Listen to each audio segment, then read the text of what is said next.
You can sit here and write, or you can just sit here, but you can't do anything else. Neil Gaiman.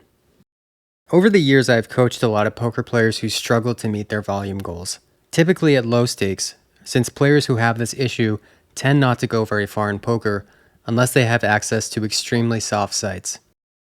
My approach to overcoming this challenge has two core solutions. Number one, embrace the minimum viable action. That means starting with the smallest possible step to build momentum. And number two, adopt the just do it mentality. Take action without overthinking or waiting for the perfect conditions. Before we go into those solutions, I do think it's important to understand the unique nature of poker and why this is a problem for so many players. It might seem easy to dismiss somebody who plays a game for a living and can't show up for work, but poker does have a unique lack of external accountability. There's no boss, no fixed schedule, no customers waiting for you to show up to work, and the freedom that poker offers makes it really easy to procrastinate. As a professional poker player, your expected value is going to be determined by your stakes, your win rate, and the number of hands that you play. So a lot of your success in poker depends on your personal motivation to play enough hands and your ability to effectively create your own structure. Variance also makes it more difficult to stick to a consistent schedule. Players tend to protect their wins, and this is actually a form of self-sabotage. Players will win early in the month and then stop playing to sort of protect their gains, which reduces their overall volume, limits their earnings, and hinders their overall development. Let's imagine a typical scenario of a player who's struggling to put in volume. As you get closer to the time that you're supposed to put in your session, there's a mix of excitement and anxiety. And then some doubts start to surface. You start to question, am I in the right mindset? What if I don't play well today? Eventually you come to a moment of avoidance. You start to seek distractions. You decide to have a snack first and maybe watch a quick video before your session. One video turns into an hour of browsing, and then you rationalize your procrastination. You convince yourself maybe that the games aren't very good right now anyway. When you postpone your session, or maybe even cancel it altogether, you will feel an immediate relief. You may then go enjoy some sort of leisurely activities, but behind that relief, there will be an underlying sense of unease, and then a sense of guilt begins to build. At the end of the day, you'll realize that the day has passed without playing any hands, or without playing nearly as many as you had planned, and feelings of regret and self-doubt will start to surface. You'll promise yourself to make up for it tomorrow, not realizing that that just makes the next day's expectations feel heavier.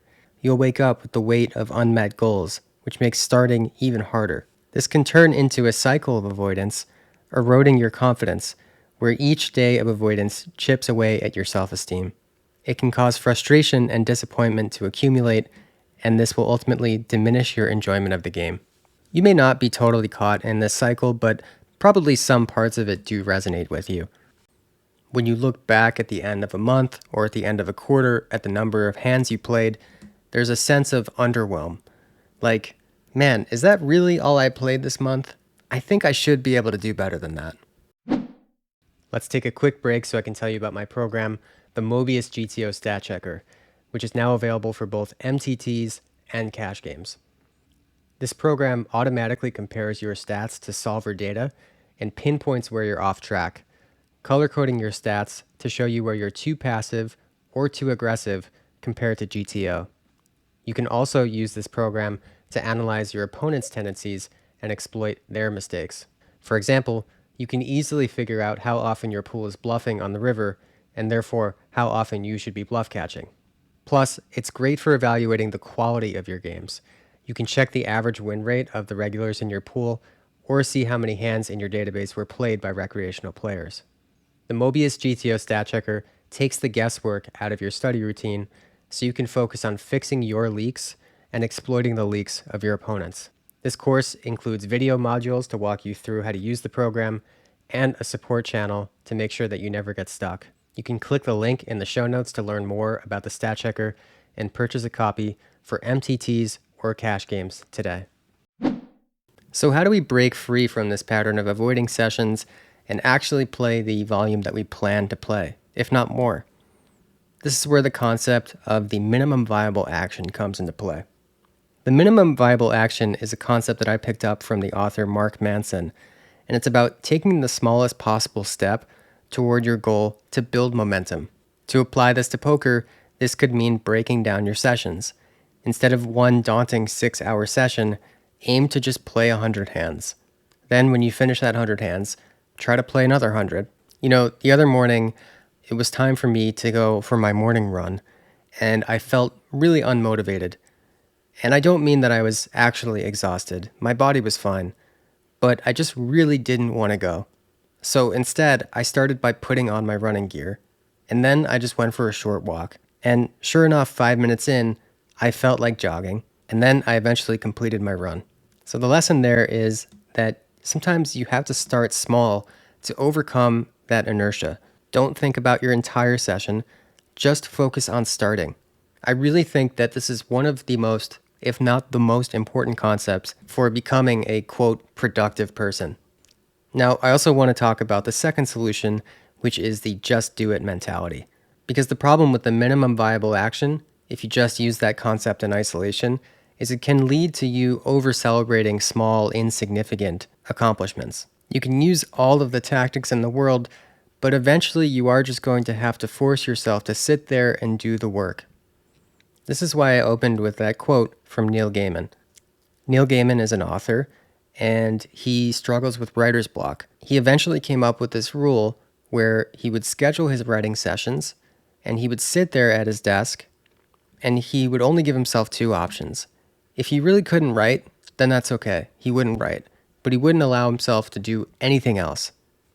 He would literally just sit there, and after an hour or 2 hours of just sitting there, the thought of writing feels a lot better than the alternative, which is to just continue to sit there and do nothing. One of your core problems, if you're failing to put in sessions that you schedule, is probably just that you have allowed yourself some sort of alternative. You'll probably do some sort of rationalization to get there, like I already discussed, but ultimately what you're telling yourself when you blow off a session is that you have an alternative. You can go and watch TV instead of playing this session, rather than treating a poker session like an appointment that you absolutely cannot miss. I think for the players who struggle with this the most, it's actually an identity issue. They not only allow themselves alternatives to working, but they actually think of themselves as the kind of person who slacks off, not the kind of person who sets goals and meets them consistently. Changing your identity is probably the hardest thing, and it's a bit outside of the scope of this podcast, but it is an important thing to consider. Let's talk about leveraging some tools and techniques to help you improve your volume in the short term. First, I recommend planning out your day. I do this extensively, and more recently, I've actually leveraged large language models to help me with this. So I went on ChatGPT and I used the new Model O1 preview to actually plan out my entire day. I said, these are the things that I need to do in my day, everything from taking out my dog to the specific blocks of work that I typically need to do in a day. And I told it to help me build a schedule that I could easily follow. I also recommend setting alarms or notifications to keep yourself on track. So if you're planning to play at 7, you should have an alarm that goes off at 6 or 6:30 and make sure that you're really set up to go into that session. It shouldn't hit you as like a surprise when it's your time to play. Another strategy is to get a coach who can hold you accountable.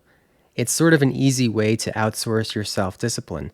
I'm more of a technical coach, and I tend to pride myself on helping players with their poker strategy, but I'm always surprised, even with the high-stakes players that I coach, how often that they say one of the main things that they value about my coaching is just the fact that I hold them accountable. Because if they didn't have me, nobody else would be checking up on them to make sure that they're hitting the proper volume every month. Finally, you have to track your results. At the end of every week, or perhaps the end of every month, you should take a look at how much volume you played and how much you plan to play. And if you fell short of that, then it's time to be honest with yourself about what went wrong. As we wrap up, I want to challenge you to pride yourself on consistency, because small steps add up. Regularly taking the minimum viable action will lead to significant progress in hitting your volume goals. Remember that imperfection is acceptable. In most cases, it's better to play imperfectly than not to play at all.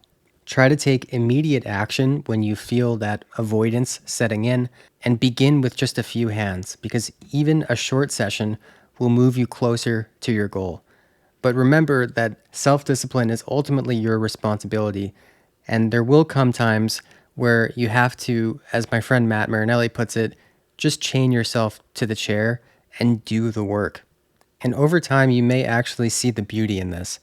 You can enjoy the journey, embrace the process and the discipline that it builds, and see how it translates to all other areas of your life. So I hope that helps you if you're struggling with this. That's all I've got for this episode. Don't forget to click subscribe, and I'll catch you on the next one. Good luck at the tables.